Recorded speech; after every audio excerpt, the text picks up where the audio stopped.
This is Vivian Watkins with Week 6 responses. What are the most common career pathways to a community college presidency?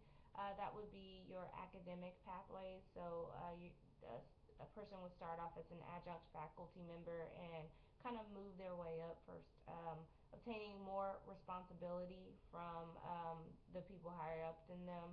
When they do a good job at that, they may actually change titles, such as move to a department chair or an assistant dean, a dean, and then move on towards the upper level administration positions, leading towards presidency. Part two of that question was to discuss several strategies that I think could help increase the number of community college presidents that are minorities, meaning women and people of color. Definitely placing more minorities at that starting point. Being adjunct faculty would help this problem tremendously, starting from the bottom up. And then establishing the workplace or the environment of the community college as a place that is known for equal opportunity for everyone, minorities, women of color, whosoever you might be, would be a great place to start as well. That way, when people go into their position, they know, hey, if I work hard and this is my goal, then I could obtain the skill that I need to have that equal opportunity to get the position based off of my work, not off the color of my skin or my gender.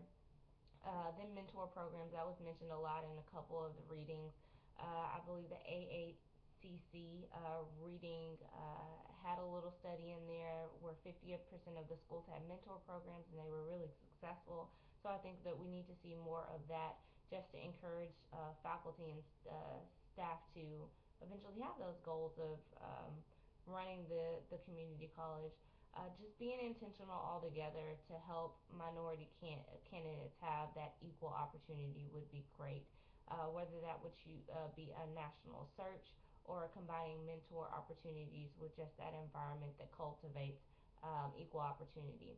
Number two, what other people suggested that community college leadership is more complex than leading in a university setting. I definitely agree according to the readings that we've had over the last couple of weeks, not just this week's reading.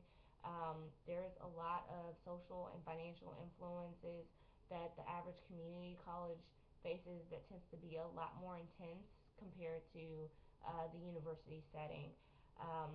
Community colleges definitely tend to be smaller, which we all know, but they are vastly more versatile than universities tend to be, and they have ever evolving mission statements that are really different from universities.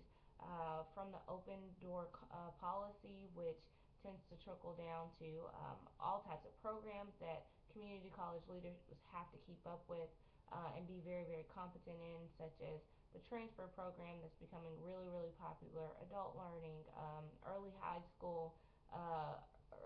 high school, excuse me, and then other community outreach programs that community colleges have to deal with. It's a lot more complex. Also, the financial needs that community college faces tend to be a lot more complex because they're the last ones to get the money at the bottom of the pot. A community college leader definitely seems to have a lot more on their plate and be a lot more competent in a lot more areas compared to the average university president. Number three, what did I learn or find most interesting? Uh, Definitely the statistics of numbers of white males that still heavily hold those positions of presidency. I believe it was almost close to 90% of presidents are white males. I know that there's a great stereotype that a president should be an older white male because they are the representative, the visual of the university. But that's changing because it should change because we have all types of people coming into community colleges and universities that look different from the white male stereotype. Would I consider at this time being a university or a community college president? Excuse me. Not at this time. I'm really, really happy working more on a one-on-one basis with the students, but that may change in the future. I'm just starting out in my master's degree. Thank you so much. Thank you for the extension on the assignments. Have a blessed one.